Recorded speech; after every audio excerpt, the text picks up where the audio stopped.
Hey y'all, my name's Matt. I play guitar in a band called No This Is Patrick, and today I'm talking with Dustin from Two Eyes Open about some great music and more.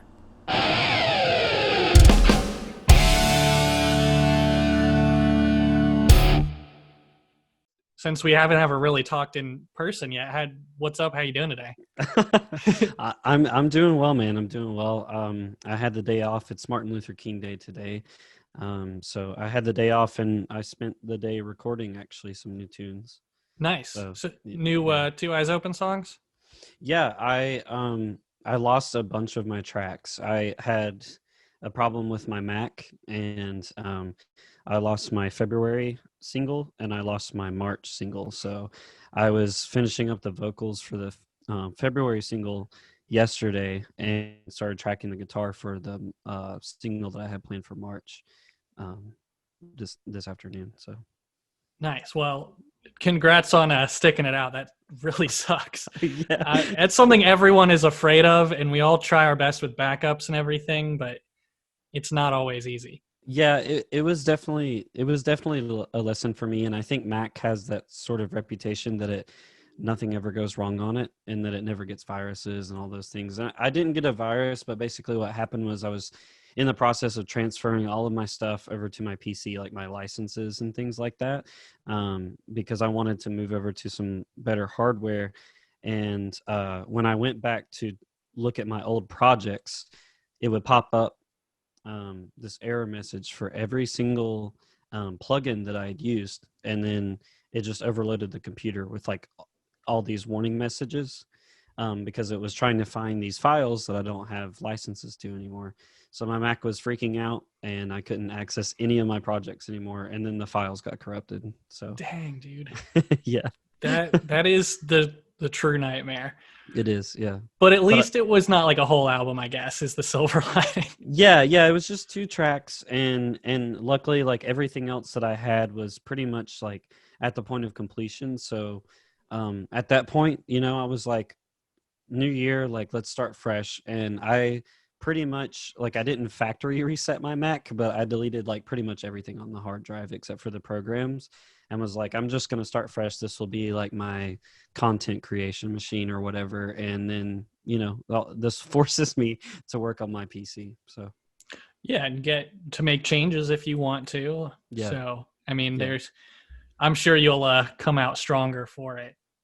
That's the hope, man. It wasn't quite like a Green Day like cigarettes and Valentine situation, but Oh, man. definitely some stress. But we're good now. We're good now. That's something that I haven't asked you about that I want to swing back to was the whole fake Green Day record thing. I don't know if Oh you've yeah, heard about that, but yeah. first, before we talk about that, just because I think it's fascinating, even more fascinating is how you've been doing your music lately. And do I remember correctly that you said at one point that Two Eyes Open was a project you started in quarantine, basically, or was it before that? Yeah. So I started writing music in general like in 2011. That was like when I first started just writing songs. And then the first the first song that actually ended up being my single was Disregard. I actually wrote that in 2013, like the original version of that song. So that song is really old. I wrote that like right around What You Don't See by The Story So Far. So that's kind of where that chorus comes from. Um, but what happened was is I just had a lot of anxiety. I had things holding me back, and I would make excuses for why I couldn't do music. Um, and I just had sort of a like epiphany, come to Jesus moment, if you will, where I in 2019, where I was like, I need to do this because I still think about music every day. Like I'm only getting older. Like I need to put my stuff out there and see like if people like it. And then quarantine, it kind of fueled that because I've had all this time to myself to be able to work on my projects and stuff like that. So Awesome. Yeah. Well, I mean, people clearly like it already. So I think that was the right call. Um, and so you said you had been working on some of these songs since at least 2013. yeah. Has it been originally, before you were talking yourself out of it, like I think we all do sometimes, Mhm. was it your main goal? What did you want to do music for a living, or was it a hobby that you decided was more worthwhile? Yeah, I wanted to do music for a living. It was kind of like my dream. I originally wanted to be a comic book artist, actually, and then like around high school, I started moving more towards music, and I really enjoyed that. Um, and I don't know. I had played with a handful of people, and they didn't seem to be as serious, or maybe they were in it for like different reasons and stuff, which is fine. Different goals. I was in a cover band for a little while, and then I kind of like, I don't know, I just started writing more and more songs, especially like I wrote Disregard in 2013, and then around like 2015 or so I started really writing songs like often. And that was when I was like, like maybe I have a chance, because I would wake up one day and realize that I had one of my own songs stuck in my head, which sounds like super narcissistic, but I was like, No way, man, man. yeah. And I started sharing. I had like these really crappy cell phone demos, and I have like hundreds in my phone, and I would share them with my friends and stuff. And they were like, "You've got to do this. You got to put this on Spotify. Like, please, like, come on." And so, yeah, it's cool. I've been overwhelmed with like what it's grown into over 2020 and the start of 2021, and it's it's been reaffirming, I guess, to like put myself out there and not be hated. So Yeah, and I mean, eventually, the bigger you get, you'll probably get some negative stuff, but that right, doesn't mean it's correct. And right, if right. anyone needs proof of the fact that people were into it right away, anyone who's listening should go follow the Two Eyes Open pages and see all the fan art and really creative stuff that you've inspired. Just your creativity has inspired more creativity, and that's a huge part of why any of us do it, I think. Yeah, that blew me away. I have a friend, Jed, who's just he's done a lot of stuff. He just became like a big fan of a lot of my songs, and I talk with him regularly and stuff. And he's a great guy, and he and like a bunch of other people have done artwork. And like I said, like my original passion was art too. So when I see this and can put it on my own Instagram is sort of a way to like pay homage to those people. It's cool. It's really, really cool. Absolutely, yeah. And I think that's a good sort of segue. And also, previously, you were talking about some of the songs you had lost were for each upcoming month. So my question was going to be, what is the next step? It's a little cliche, but given the non-cliche, very weird circumstances we're still in, what is the next step given how you started in a pretty unique place anyway? Yeah, that's a good question. I have rough ideas, you know. I've in general, I would like to try to put out like a new song each month. I don't know for sure if I can commit to that. I've got some other like big life things coming soon, like my girlfriend moving in finally. We've been doing a long distance thing, so I'm really excited about that. Um, but my intention, at least within the first part of this year, I want to put out some singles and eventually an EP. Um, and I can't, I guess I can't say too much more than that right now, but Okay. I'm trying. A big thing that I want to do this year are collabs. So that's another thing. I want to work with some other artists and like, um, I don't know. I think in the rock community, it's time that people embrace that sort of um, practice more, because I think in like rap and EDM and pop, they have that stuff.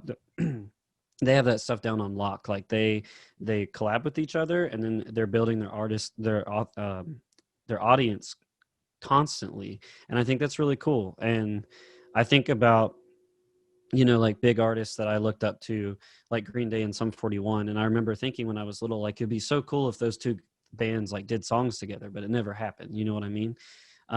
So I don't know. I want to try to be a part of that cultural shift, I guess.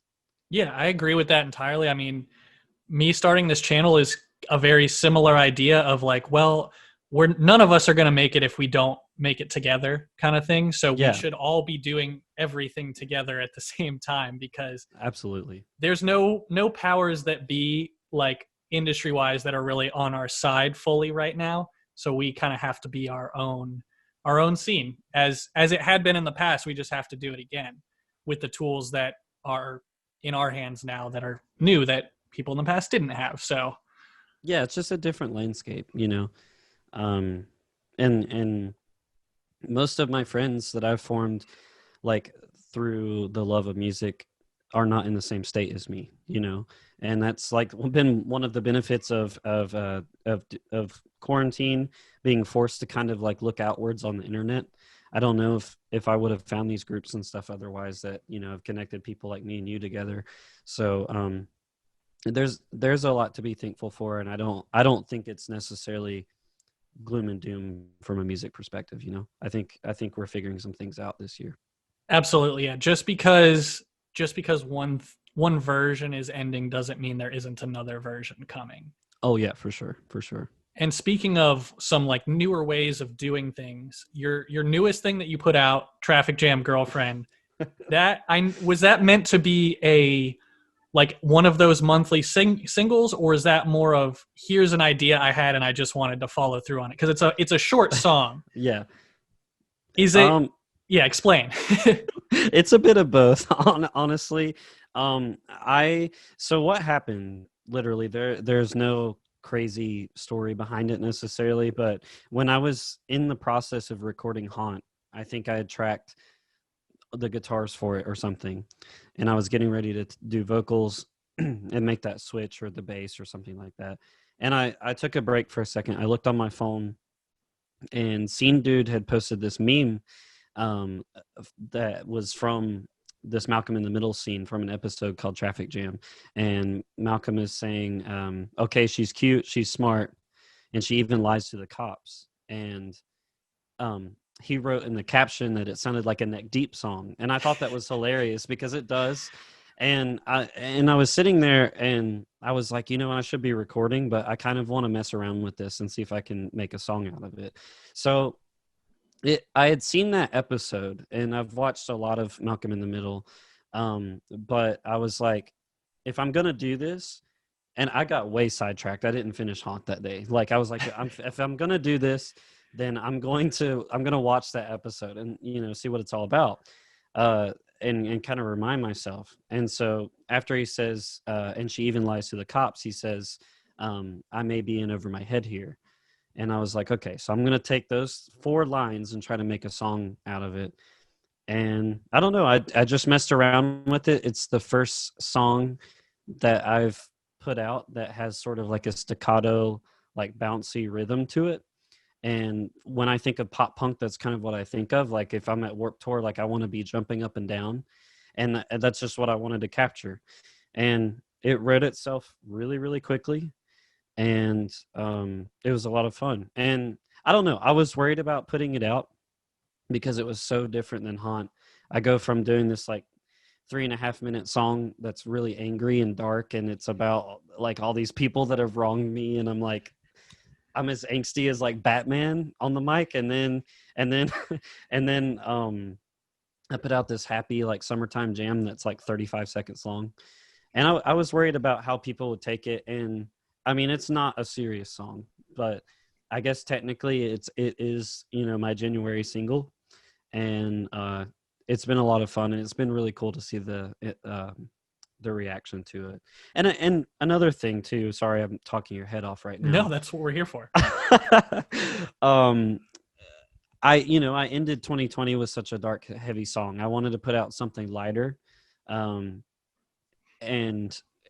just to sort of, I guess, in my own way to like look forward to the new year, because for so many people, 2020 was so difficult.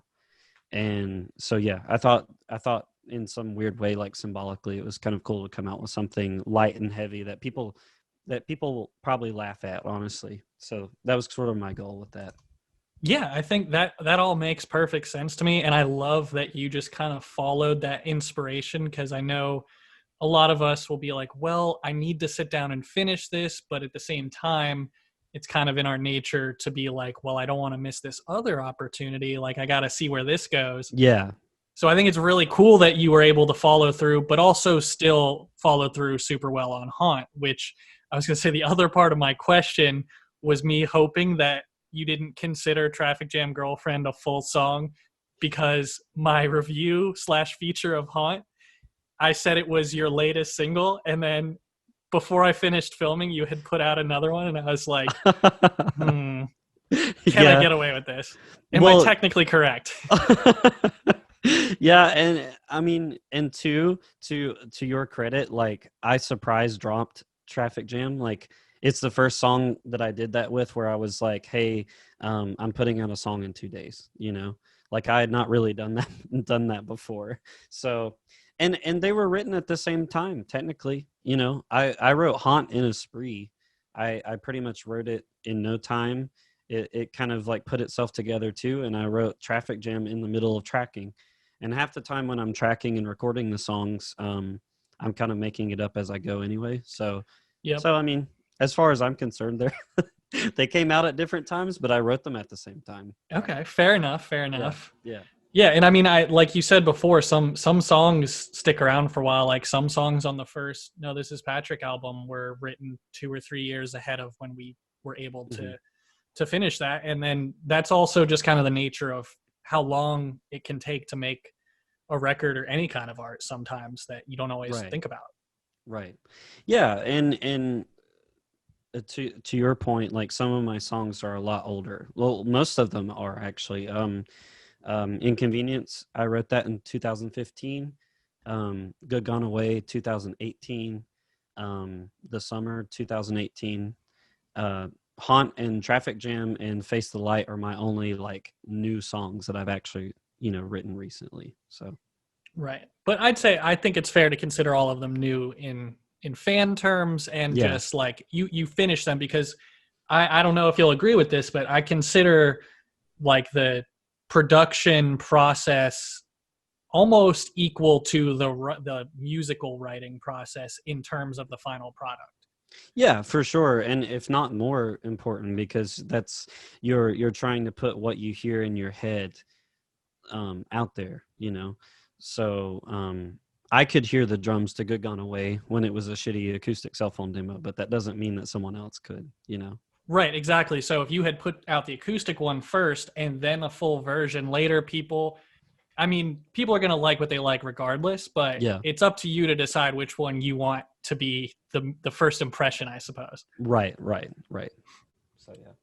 And speaking of first impressions and some other bands you mentioned earlier, and the fact that we're talking about kind of going backwards to finish things that we started, or just how long this process is.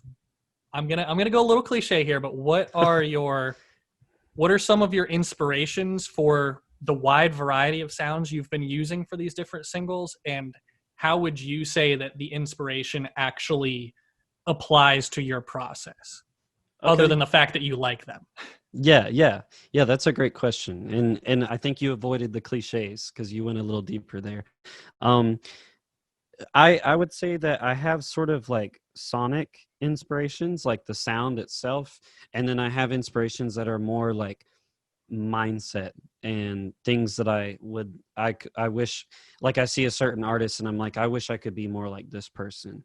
So and they're both equally, I would say, important to Two Eyes Open. So as far as the sonic impressions, um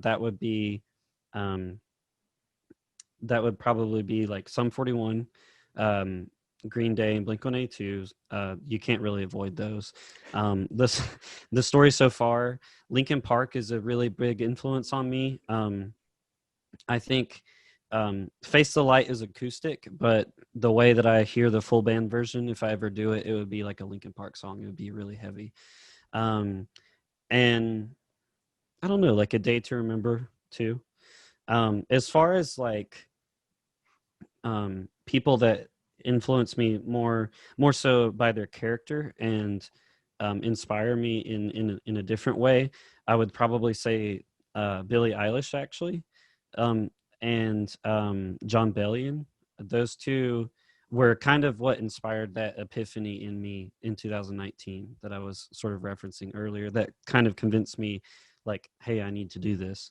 Um, as far as like how they how all these people like inspire my songwriting process. I don't necessarily like sit down and think like, oh, I want to make a song that sounds like Green Day today. With Traffic Jam, it was actually a little bit different. I was kind of pretty obviously pulling from different influences that you can probably hear, because that was kind of the point of the meme and everything.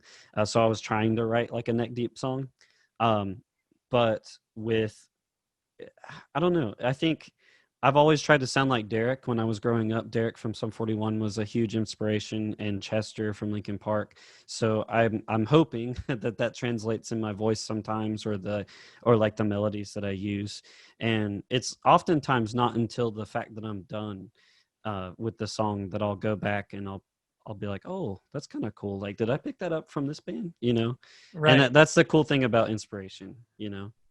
Absolutely. Yeah, I agree. And it's funny that like it's totally cool to go back and forth between that sort of natural inspiration in terms of these bands that made you learn stuff, even if it was subconscious. And then sometimes it's totally okay to be like, I love this band. I'm gonna try and get as close as possible, and then it's still gonna be my song because you're not Yeah. gonna plagiarize anything, Yeah. Yeah. at least not on purpose. And in which case, like, I don't think Yeah. that would happen anyway. But Yeah. Yeah. it was funny in that same haunt feature that I have. I kind of guessed at some inspirations, at least for that one, and I said, if I remember correctly, I said A Day to Remember, Linkin Park, and I said Chevelle. I don't know if that was off. If you know or like them at all.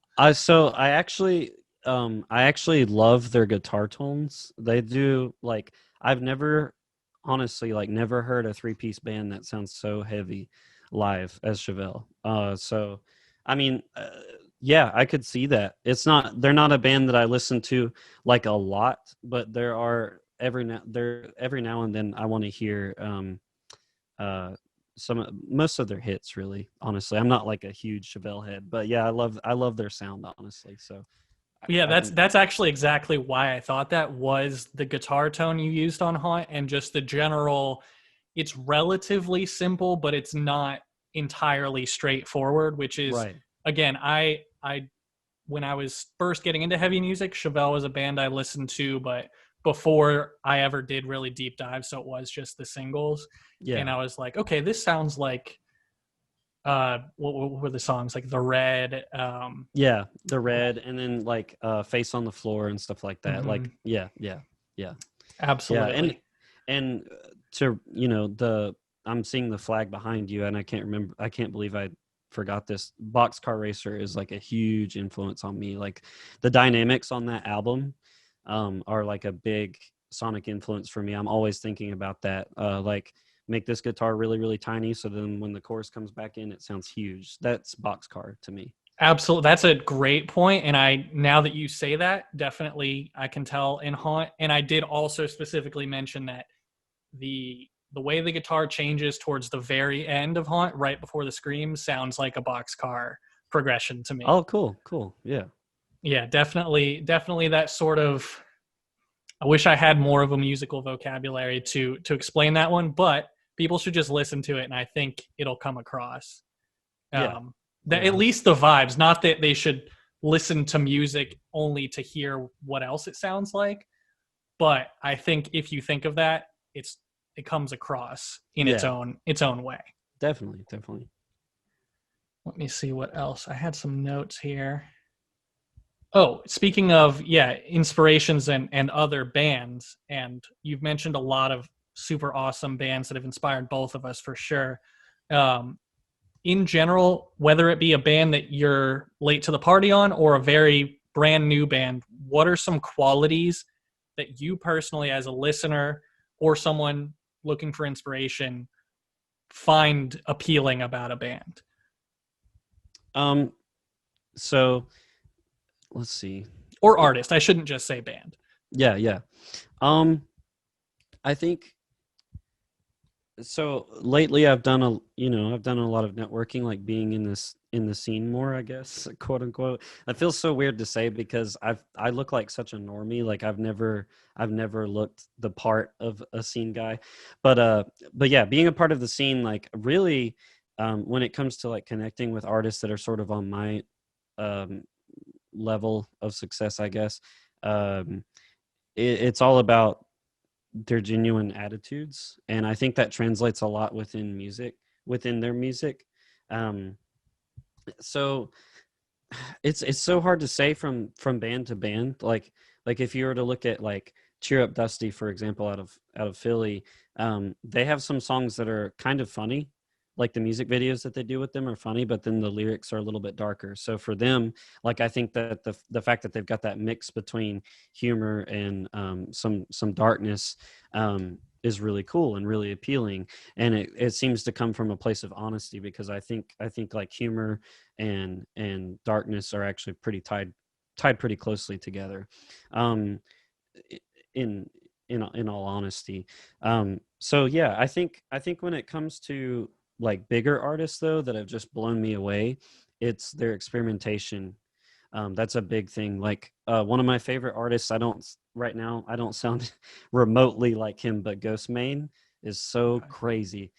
He's like a trap, like southern rap trap and industrial metal and death metal fused together. It's insane. And I found him through Trivium. There, Matt Heafy from Trivium was talking about how great of an artist he was, and dived really deep into that. So experimentation, and I think like another great example is Billie Eilish. I don't really think there is an artist that sounds 100% like her that hit pop like radio to such a degree. And you look at her music videos, they're nothing like the other pop artists and stuff that are making songs right now. So yeah, to cap it all back, because I'm all over the place, on the lower levels I really like to see like genuine people making genuine music, and I like to feel that come through. And then when it comes to like these bigger like ultra stars, it's more about their experimentation and seeing how they break the limits of their music instead of just like putting out the same recycled hit. Yeah, definitely. And so, because I'm less familiar compared to the bands we had been mentioning with someone like Ghostman or Billie Eilish, I only know the basics. Would you say that, so something I've noticed with pop and things, that you seem to also take some inspiration for being a vocalist, whereas I Yeah. can't really sing, so I don't get as into some of the top 40 stuff. But what I've noticed when I do hear it is there seems to be a trend of almost intentionally silly sounding instruments or melodies with some pretty dark lyrics. And Yeah. I know Billie Eilish definitely does that. And I was wondering, as like a fan of that sort of experimentation, do you think she started that? Where does that come from? And like, what do you think about that juxtaposition? Yeah, I think that's been around for a while. I think another really great example, if you want to go back to the '90s, would be "Semi Charmed Life." I mean, by Third Eye Blind, I mean that song was um, so poppy and cheery sounding that it got put on the radio and was not censored at all when it came on the radio, even though That's they're true. talking about crystal meth and all, like a lot of dark things that Pretty kids explicit stuff in that song. Yeah. yeah, yeah. So but I think what Billie Eilish in particular that she does that's really interesting is she brings a horror element into her music videos. I'm a big horror fan, so I've kind of noticed that. But there are tons of YouTube analysis videos where you can see the parallels between scenes in her music videos and popular like horror film scenes. And I think that is pretty unique, and for within pop, you know what I mean. Hmm. And where she gets those influences by, besides just being a horror film fan, I'm not really sure. I'm not 100% sure if there are other pop artists that are making it like you know Well, I think horror films have a connection with various metal subgenres, but I think there's right. definitely at least a corner of hip hop that has a strong connection to them as well. I mean, I know obviously like Wu Tang has the whole martial arts like Hong Kong 70s vibe, but Yeah. I think they also get into some horror stuff, and I wonder if maybe she picked it up from there.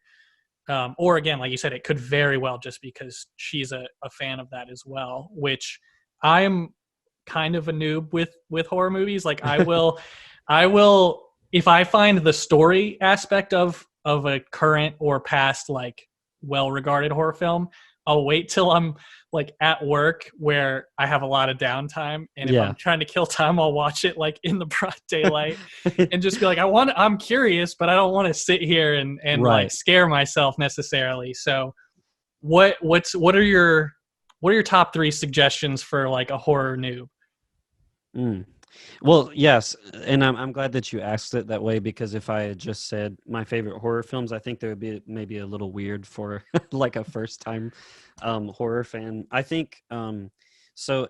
Alien, I think, is a great starting spot, because that movie is not 100% horror in the traditional sense. It's not Mike Myers necessarily. Mm-hmm. It's sci-fi, but I think the way that they capture the imagery there is pretty unparalleled. I mean, I think there's a big reason why that movie is as influential as it is. Um, let's see. It's hard to rack my brain on this. I think Jordan Peele's movies are really good. If you want to watch something more modern, um, anything that he's done recently, those are really, really good. Um, let's see, one more. And I think people need to see a classic. So, and I think slasher movies do have their place.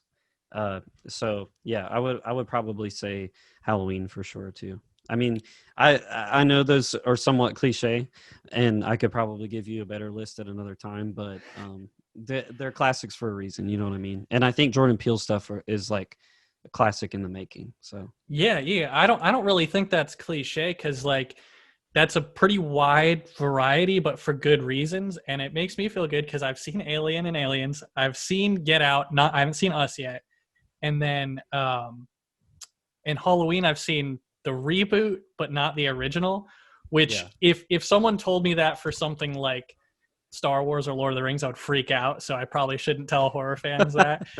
But I don't know. But yeah, those are great examples. And did you hear about the Alien series that they're making? I have not. No. Oh man, so when they were, I think because now it's technically a Disney property.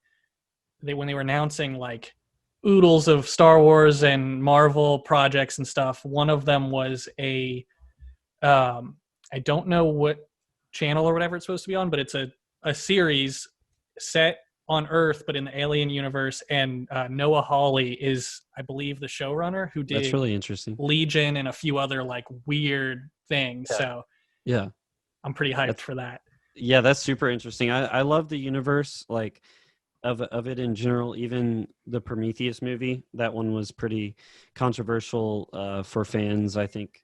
But I liked the concept behind it and the world building, and um, part of me imagines like what that universe could be if they put more work into it. You know what I mean? So I'm sure you would relate to that with like Star Wars or Lord of the Rings, because both of those franchises have some weaker moments in their history too. Agreed. So Yeah. yeah, Yeah, that's a so good point. And I think you're right. And that's something that has been brought up by other more qualified sort of, I don't want to use the word critics, but like people I listen to because film and television and everything are a huge passion of mine alongside music as yeah, well. And I think you're right. Alien's been trying to figure it out. Prometheus and the one that followed were kind of not super loved. yeah, And yeah, Predator, which is the same universe, has had some swings and misses, but for sure, sure.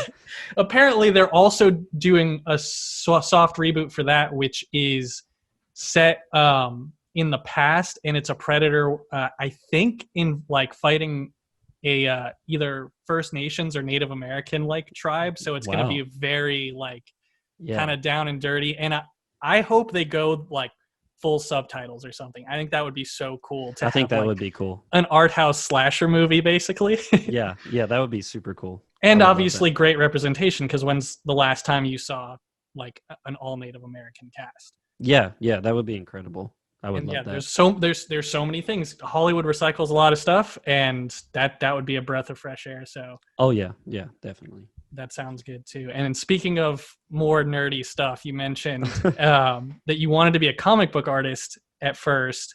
And I remember one of my first like goals when I was very little was to be an artist for like anime and stuff, because I was very Yeah. into Dragon Ball Z and Yu Yu Hakusho and basically Toonami. Yeah. Yeah. And so what sparked you to want to do art for comic books, and how far along that path did you get? Yeah, it got to the point where I was like, okay, when I go, my parents told me I needed to go to college, so I was like, okay, I'm going to study graphic design. There was a point where that was where I was headed, no doubt. I had taken all these art classes and stuff in school. I'd learned Photoshop pretty well, especially through a photography class that I had, and I wanted to do. One of my biggest inspirations is Stan Lee. And I know he's not an artist, but the storytelling that he does. And that was what inspired me. So I was always drawing like Spider-Man and Batman, and I created my own comics and stuff a long time ago. And I don't know, I just always had that sort of creative side to me, and I loved all those franchises. There's a DC Comics encyclopedia, and I don't remember it like word for word, but there was a foreword in that book that I loved, where he talked about, I can't remember who said it, but he was saying that it's important as you're growing up to keep like secret knowledge within your head, and secret knowledge could be anything, like the first 151 Pokemon, or like secret details about Star Wars or whatever, Batman's origins, things like that, because those sort of things inspire creativity, and they can inspire you to like make your own things or create your own adventures, and stuff like that just always stuck with me. And so I tried doing my own thing for a while around high school, like making my own comics and stuff. I just got a little overwhelmed with it. Basically, there were just people that are way more talented than I was at the time, and I was wondering how I could like get myself to that level, and if I even had the drive. And then I had started discovering metal, and I started discovering guitar. I started playing my dad's guitar, and I was playing like Pantera and Metallica and stuff all the time. And then Guitar Hero 3 just came out, and then my whole like world shifted. And so like I still love superheroes, and I think like that creativity kind of comes out in my Instagram posts, as stupid as it sounds. That's kind of what I say now, because like I do these like random Attack on Titan references, or the Smash Bros reference that I did recently. So I think that quirky like comic book side of me is still there. It just is in here in like a different form. I think you and I are basically the same person, because Yeah. like I got into playing music because of Guitar Hero 2. Yeah. Like Oh, I mean, really? just generally I was getting into music in general, and just the teenage angst was leading me towards Linkin Park and System of a Down and stuff. Yeah. But I was also really into video games at the time, and I read a review of it, and I was like, they just made it sound really fun, so I got it, and then that just sort of sparked everything. Yeah. But as far, I think you're absolutely right about your art side coming out on the Instagram, and you and I have been trying to figure out TikTok and whatnot. Yeah. And I like the idea that even though social media is vital to us kind of advancing our cause of our music, we should be allowed to experiment as well, because that's Yeah. just more artistic value. Even if it's silly art, it's still worthwhile. And you can also do it for more serious stuff. Like one of my favorite bands, 12 Foot Ninja, has I don't know if they ever finished it, but for their album Silent Machine, the special edition came with like the first issue of a comic book that was That's like really the cool. story of the album. And someone I'm going to have on here as well, the band Second Player Score, also has a comic book for one of their concept albums. That's awesome. Yeah, and they're really well done. I know it's a huge challenge, but man, when you can pull it off, I don't know, I feel like we're not abnormal for being into like geeky stuff and alternative music. Like that's pretty common. So Yeah. it sure as heck can't hurt to mix those together. Yeah, and I would love to one day. I actually was coming out with like an animated. I was going to try to come out with this like hand drawn animated thing for Inconvenience. I had the little characters drawn and everything, and sort of a rough concept. It just never ended up happening with the timing, and I think that was right when the pandemic really began to kind of go. So that changed a lot of things for me. But yeah, I mean, I don't know. I think with infinite time, humans could do so many crazy things, Right. and and I don't know. I don't think like a book or a comic book or like even like a small video game would be out of the question for me. One day, because I'm so passionate about that stuff. So Yeah, I would love that, and I hope those corrupted files didn't include those characters, because I think you could definitely just kind of bring those into whatever song you want to fit them into, maybe, yeah, I've or at been least some thinking of them. about it. Yeah, definitely. Yeah, because another one that was crazy. Pup did a choose your own adventure music video that was like multiple different YouTube videos, That's sweet. and I can't remember if it was animated or video. I'll send it to you because it's pretty crazy. Um, but since we're getting close to our time here, I want to give you ample time to answer my last question that All right. I'm gonna try and ask everybody that I talk to. Uh, what are five, if you can, five bands right now that we haven't mentioned yet that we you would consider are inspiring you and are kind of along for the ride with us? Yeah. All Systems Go out of Jersey. They're great guys. I talk to Matt probably every day from that band. Um, Pull the Curtain. So All Systems Go and Pull the Curtain both have new stuff coming out, and I'm really excited for them. Let's see. Um, Adjust the Sales. They're really great. I don't think Shane ever misses. Let's see. Action Adventure. I'm really excited for their new stuff. I loved Barricades. Let's see. Cotter. Cotter is really good too. Like when I think about an underrated band, um, Cotter is someone I always mention. So yeah, I think right now those would be my five that I think people should check out. Nice. Yeah, those I can vouch for all of those, although I'm less familiar with Cotter, so I'm gonna have to look that up as soon as we finish here. All right. Um, and then otherwise, everyone should check those five bands out, and also obviously Two Eyes Open. You're gonna have stuff coming ideally once a month, but Yeah, all your for sure. social media is endlessly entertaining. So everyone just make sure to follow it for at least a laugh or some inspiration every day. Thanks so much, Dustin, for being here. Thank you for having me.